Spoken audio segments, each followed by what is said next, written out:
everybody, and welcome to the Weekly Scopes from the 16th to the 22nd of February. Hi everybody, and welcome to this week's Weekly Scopes. If you've heard this before, you can skip, but this is just the intro on how I, formulate these astrology weekly readings. I use astrology and my intuition to give you advice how you can practically use the knowledge of the stars and the planets and apply them to your life. So my weekly scopes are all based on GMT time and on Vedic Constellational Astrology. So now I'm just going to explain what Vedic Constellational Astrology is and how it differs from Western astrology. So the precession of the equinox is sort of like something that happens in astronomy and astrology, where the Earth's axis undergoes a slow circular motion over 26,000 years, and basically this means that this motion causes a shift in the position of the equinoxes, and also the calculation Vedic and Western astrologies use. So around 2,000 years ago, the tropical and sidereal Vedic astrology signs of astrology were aligned in the same position. So if the sun was in Scorpio in Vedic astrology, it was also in the constellation of Scorpio in Western astrology. But because of the precession of the equinoxes, this has caused a gradual westward sort of like drift of the tropical Western signs. So basically these signs and the Western signs shift 1 degree with every 72 years. So as a result of this ongoing shift, when Western astrology says the sun is in the constellation of Pisces, it's typically in the constellation of Aquarius. Still, this is because the degree, orb and the date for Western and Vedic astrology are 24 degrees, 24 days apart. So in Western astrology, the sun enters the constellation of Pisces around the 19th of February each year, but actually the sun doesn't arrive into the constellation of Pisces until the 13th to the 15th of March each year, and Vedic astrology takes this into account because it's based on the fixed star positions, and Vedic astrologers use sidereal calculations. So as a result, Vedic astrology takes into account the actual positions of the constellations in the sky at any given time, and also considers the precession of the equinox, adjusting for the shift in the position of the equinoxes over time. But in terms of Western astrology follows the tropical zodiac, which is based on the seasons rather than fixed star positions. Western astrologers also do not directly account for the precession of the equinox in their calculations as well, so this results in slightly different calculations and interpretations that are given whether we're using Western astrology or Vedic astrology. So yeah, as I said, Western astrology uses specific dates, so every year, regardless of where the sun actually is at the sky, the sun moves into Pisces around the 19th of February. So yeah, this discrepancy, this misalignment between the tropical zodiac and the actual positions of the constellations has led to a discrepancy between Vedic astrology and Western astrology. So I consider the actual where the sun and the moon are and where Mars and Venus are at any given time, and this is how I formulate these sort of like weekly scopes. So yeah, thanks for listening to this, and let's dive into this week's weekly scope. Okay, so now I'm just going to explain what parallels and contra-parallels are in astrology, because I use them in my chart interpretation. So declination in astrology is the measure of how far a celestial body is, such as the sun, whether it's either north or south of the celestial equator. And the celestial equator is an imaginary line in the sky above the Earth's equator, which us astrologers use in our interpretation. So parallels happen when two planets are on the same declination. Either both planets are on the north side side, or either both planets are on the south side, and this alignment increases the influence of the involved planets. So it's similar to a conjunction aspect, as it amplifies their energy, making the effects of the planets more pronounced. Contra-parallels, on the other hand, happen when two planets are on the same declination, but one is in the north and one is in the south. So this alignment creates tension, which is similar to an opposition aspect, and it can lead to conflict, challenges and inner struggles between the energies of the planets involved. So contra-parallels highlight areas of friction or contrast in our lives, urging us to find balance between their opposing forces at play. When transiting parallels and contra-parallels happen, they can sort of like trigger significant events, shifting consciousness and periods of intense growth and transformation. So I look at these aspects closely during chart analysis to understand how planetary energies interact and influence each other during a specific time frame, to pinpoint key periods for personal development, relationship dynamics or career shifts, and other shifts like karmic shifts and stuff like that. Because I just find using contra-parallels and parallels gives me more depth in interpretation, so I use them. So contra-parallels and parallels in astrology serve as markers for potential challenges or breakthroughs, guiding us towards more self-awareness, love, acceptance, understanding, forgiveness for ourselves and others, and shifts in consciousness and growth. So overall, just a shift in our mindset if we allow for it. So parallels and contra-parallels just kind of like provide valuable insights into the complexities and nuances of the astrological interactions between planetary movements. So yeah, that's the end of what contra-parallels and parallels are. Okay, so this week we've got a few aspects controlling the vibe of this week, the frequency. So the first frequency alternator is Venus, making a semi-square to Uranus, and Venus is in Pisces and Uranus is in Aries, and it's exact on the 18th of February, and it leaves us on the 21st of February, and it entered on the 16th of February. So lasting pretty much the whole of this week. And then we've got Mercury making a contra-parallel to Chiron, which is the same as an opposition, and this entered on the 17th, is exact on the 20th of February, and leaves us on the 22nd of February. And Mercury's in Aquarius and Chiron's in Pisces. And then we've got Venus making a parallel to Chiron, and this entered on the 15th of February, is exact on the 21st of February, and lasts us right up into the 3rd of March. So really affecting us for a good just over 2 to 3 weeks.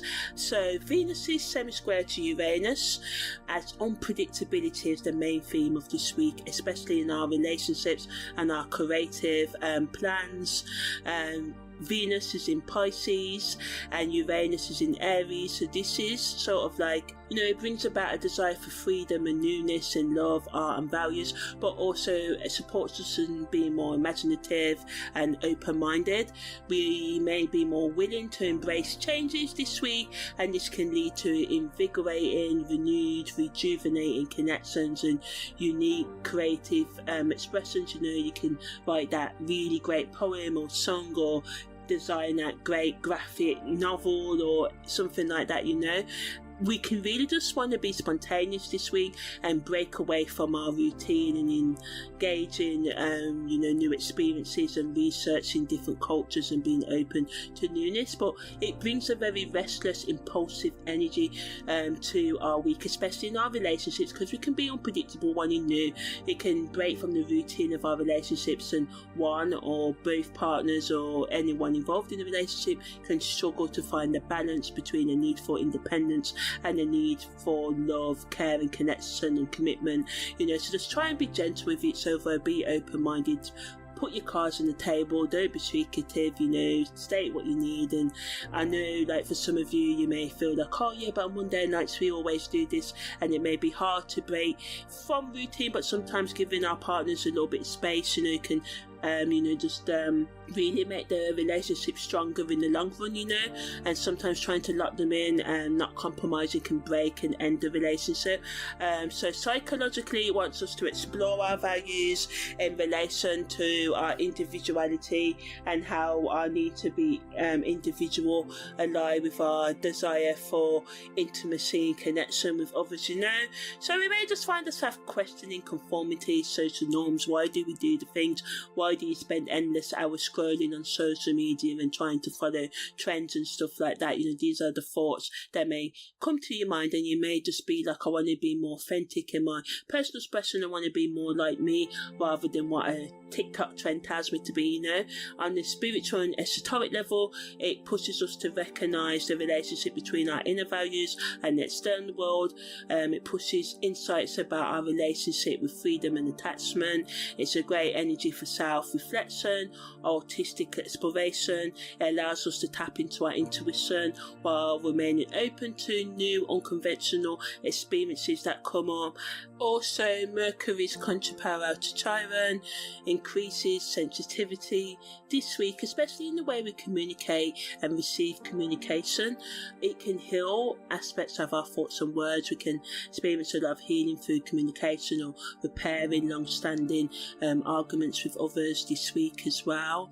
It's a great energy that once again supports self-reflection and discovery, and it allows us to be compassionate while also being open to newness, and just gives us the energy to really articulate, to be able to speak clearly about our vulnerabilities and sensitivities and develop a deeper understanding of our emotional, psychological and spiritual wounds and traumas that we still need to unpack and learn to heal, understand and manage, and maybe forgive, and, you know, providing ourselves with the love and self-awareness and acceptance as we go through addressing our, you know, emotional pain and suffering.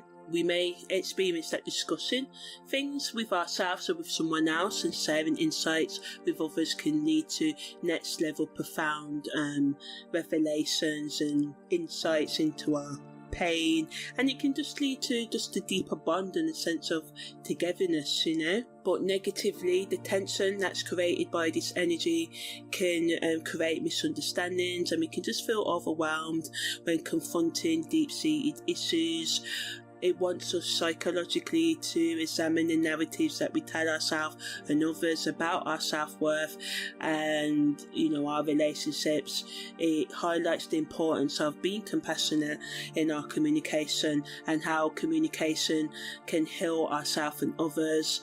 Esoterically, you know, if we're willing to work with our psychological, spiritual and emotional problems and experiences, allowing for transformation through us being sensitive and vulnerable with ourselves and others in safe spaces, you know, and allow ourselves to heal and become who we authentically are rather than what these unprocessed psychological emotional wounds have made us, you know. And journaling and meditating, safely exploring the psychic realms, you know, safely, you know, take steps at a time, make sure you research things before you delve into them, you know, especially things maybe like astro travel and stuff like that. Make sure you know the pros and cons of anything, and remember, it's not about speedily learning things, it's about taking your time to understand and to make sure you can deal with the new information on emotional, psychological and spiritual levels as well. It wants us to really become more self-aware and create a sense of healing within ourselves.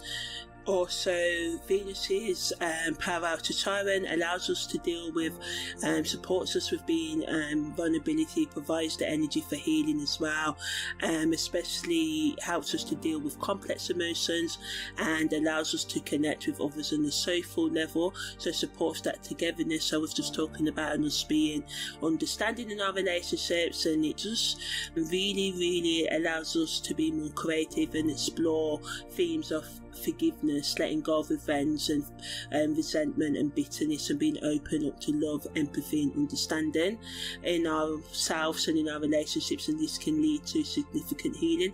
But on the negative end, because it's like a double-edged sword, every aspect brings positives and negatives, right?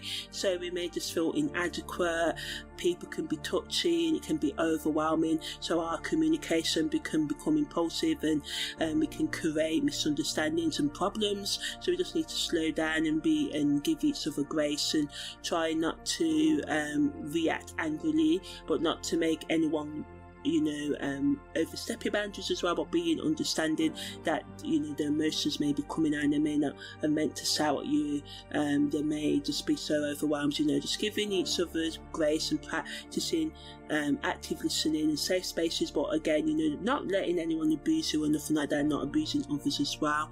It wants us to reflect on how our relationships influence our self-worth or take away from it, and our emotional health, and it wants us to integrate past pains and suffering by starting or continuing the work of understanding and managing our psychological, emotional and spiritual wounds and needs, and it wants us to embrace both our light and shadow, so good for inner and shadow work as well. And esoterically, it reflects the healing journey of the heart, and it emphasizes that true love is not just about joy and happiness, but also having the courage to confront and heal and accept and work through the pain, and the past suffering, and not just to numb ourselves and run from our issues, because a lot of the times we've got a lot of Pisces energy, Chiron's there, right, and Mercury and Venus is touching it, so we just need to be careful of running into our addictions this week and intoxicating, self-destructive behaviours, over drinking, over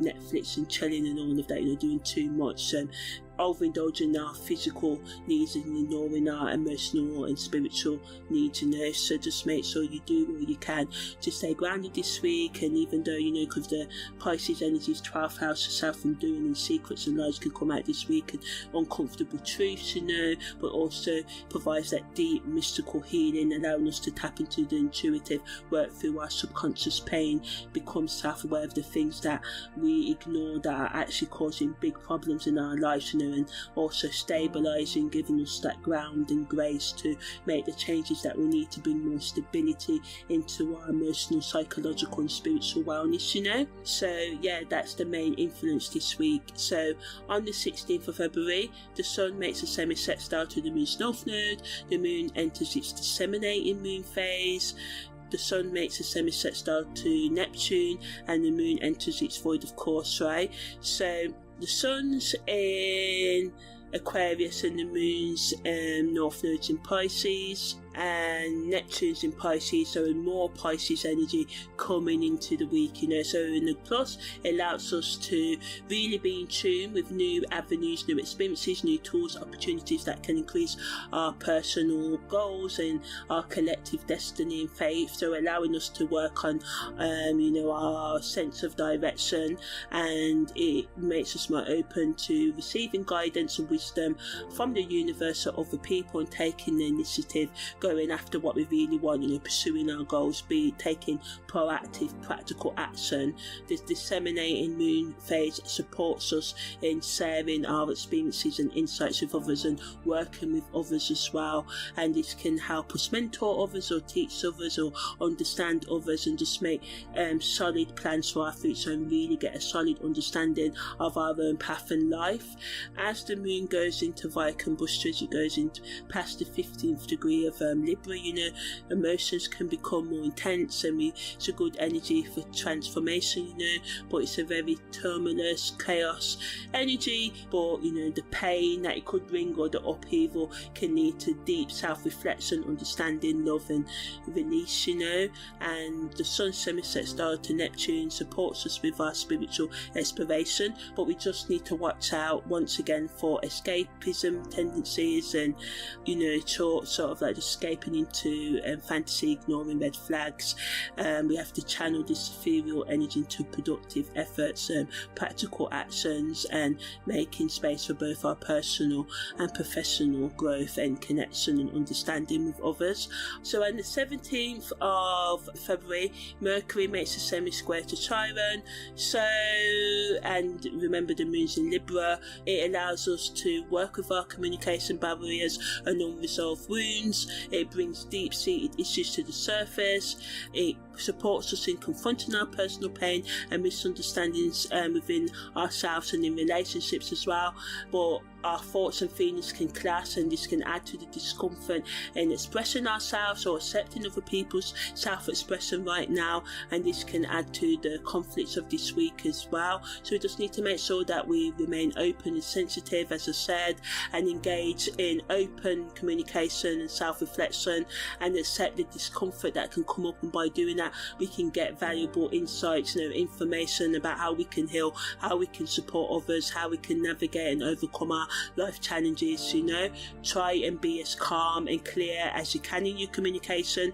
Ask others to do the same, and this is how we can have breakthroughs in our understanding of ourselves and others, as I said. And it's important, and it gives us the chance to address persistent issues that we run away from but always come up anyway, like who put the toilet seat up and who doesn't, who uses too much toilet roll, and those persistent arguments in relationships. So this provides the energy to sort out those trivial issues really that become big things, right? Or sort out the big things, and it allows us to have improved communication in the future. The moon in Libra over the next couple of days again allows us to seek harmony in our relationships and balance in our communication, but the indecisiveness and people pleasing and the over reliance on other people's opinions and superficiality and looking for external validation can just lead to problems and tensions. So the best use of this energy is to work with others but maintain your personal boundaries, don't people please, and make independent decisions when necessary. And this is how we can meet the needs of our own selves and other people. On the 18th of February, Venus makes a semi-square to Uranus, so we can just kind of experience some disruptions in our financial matters. Also, it adds to the tension in our relationship problems this week as well, adding to that restlessness, because we want more independence, right, and we want more newness, and some people may want to stay in their comfort zone. So like I said, we have to try and find that balance, embrace being spontaneous in love and being attentive to the need for stability, and by doing this we can navigate this complex emotional energy with more grace and awareness and understanding and self-love and respect. On the 19th of February, Mercury makes a semi-sextile to Venus at 4:02 a.m. and the moon enters void of course. So Mercury's in Aquarius and Venus is in Pisces. So this allows us to lighten up, chill out a bit. It's been a heavy week, so it makes us to have light-hearted exchanges, good energy for date night romance, making up for the crosswords and accents you may have done, and being truthful about it, not just saying words for word's sake. But this energy certainly makes it easier for us to repair disagreements. It brings a blend of intellectual and emotional energies. So as I said, this is what allows us to repair our relationships and articulate our desires and our aesthetic preferences, and this can lead to pleasant discussions about art, relationships, food, personal values, and working with each other again, and just having that playful banter and light-hearted communication, but we just need to watch out for the misunderstandings, because the semi-sextile, it's not a full sextile. Again, distractions, gossiping, being superficial can prevent deeper connections. So this energy is best used to, talk about the heavy subjects, even though, because it can lighten them up, right? It can make the pill more easier to swallow, the truth more easier to swallow.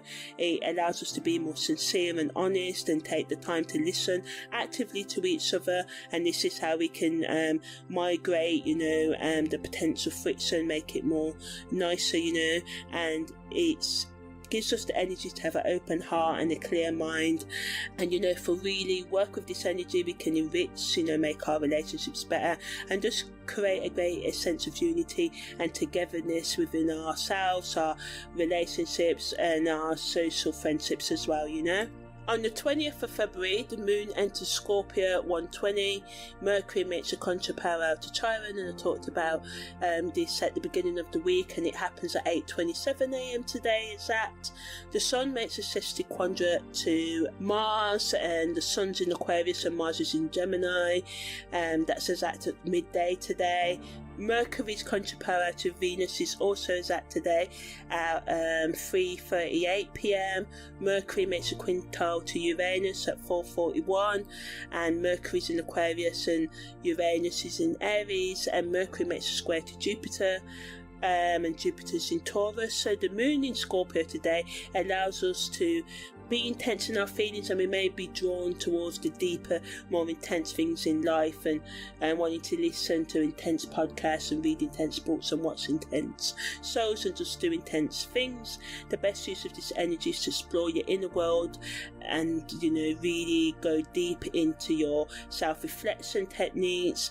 We may feel more passionate and secretive as well, and we may just feel more intuitive and have more gut feelings. But again, Pluto rules Scorpio, right? There can be increasing power struggles and possessiveness, obsessiveness and repressiveness in relationships. People may not want to speak their mind and someone else may want to speak their mind, and that's where the power struggle comes, conflicting needs and values right now. By being open to vulnerability and allowing others to be vulnerable, we can grow our emotional connection in our relationships and repair problems. The sun's sesquiquadrate to Mars allows us to take action forward. It allows us and motivates us to do the things that we've been putting off with more increased passion, makes us more passionate, more wanting to repair the things that we care about, but we just need to watch out that this impulsiveness don't turn into passive aggressive or full-on verbal or physical aggressiveness. It's important to channel this energy constructively into physical activities or creative plans, and if you feel overwhelmed by it, walk away from the situation. Better to die today and live again for another day, rather than do something that's going to mess the whole thing up completely, So just watch out for the intensity. And Mercury's quintal to Uranus supports us with brainstorming and problem solving and being more innovative with our thinking, so backing up the main energies of this week. The last quarter moon allows us to let go of the things that we need to get closer on and find some release. The moon's north node going retrograde allows us to, really think about our future goals and our life direction. Mercury square to Jupiter can bring tension because we can be more overconfident, and this can lead to communication problems and us promising things that we can't deliver on, and people promising things that they can't do, and we can just feel disappointed. So only do the things you can do, and have a plan B, and give people the grace if they have to cancel plans last minute because of something unexpected. We just have to be cautious of being too egotistical and exaggerating the truth, and we just need to focus on being honest, and this is how we make the most of this energy, right?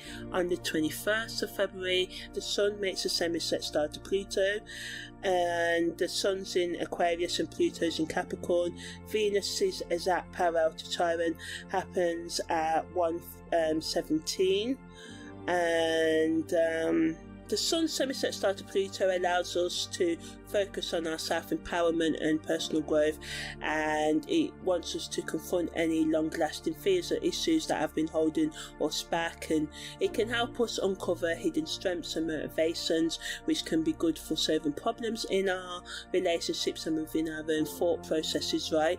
But people can be overly secretive and power hungry right now, and this can lead to power struggles or add to the power struggles in our relationships and the misunderstandings, right? So this can can just be a lot of struggles, but Venus's power to Chiron allows us to have healing in our relationships and to explore our emotional wounds, and we can feel a strong urge to communicate our feelings and mend arguments in our relationships, you know. So the best use of this energy is to be vulnerable, as it can lead to deeper understanding of ourselves and others and deeper intimacy in our relationships, but we need to just watch out for the sensitivity that can come out of nowhere in our relationship conversations. You know, it can be going fine and in 1 minute and someone gets triggered, so just try and handle this with care, have empathy and care, be careful with your words, you know, be open to nurturing yourself and others and healing yourself and others, you know.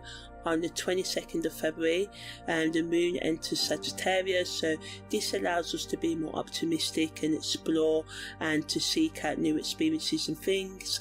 It allows us to be more philosophical and spiritual and logical in our thinking and more open-minded in our discussions, but again it adds to the restlessness and impulsiveness of the week and us being impatient, and we may overlook the small details, and this can lead to impulsive decisions and reactions and actions. So we just need to take that time out, make sure we're, you know, say I can't talk right now, but don't do it in a way where we're trying to avoid, right? If you honestly feel like it's too much, it's too overwhelming, take time out in heated conversations, you know, in intense conversations, and allow the other person to take time out if you're the one who wanting to talk intensely and the other person's being like, I just need to go away for a bit, you know. The best use of this energy is to be open-minded, is to create safe spaces, is to take trips, you know. Sometimes just to walk out can really breathe life into your mind, into a relationship, you know, grounding ourselves in practicality, thinking about how we can solve the problem rather than make it worse, being gentle with ourselves and others without overstepping their boundaries or allowing them to overstep ours, and just being open-minded this week. So yeah, that's the end of this weekly scopes from the 16th to the 22nd of February. I'm Amani, your holistic astrological life coach. Take care and see you next week.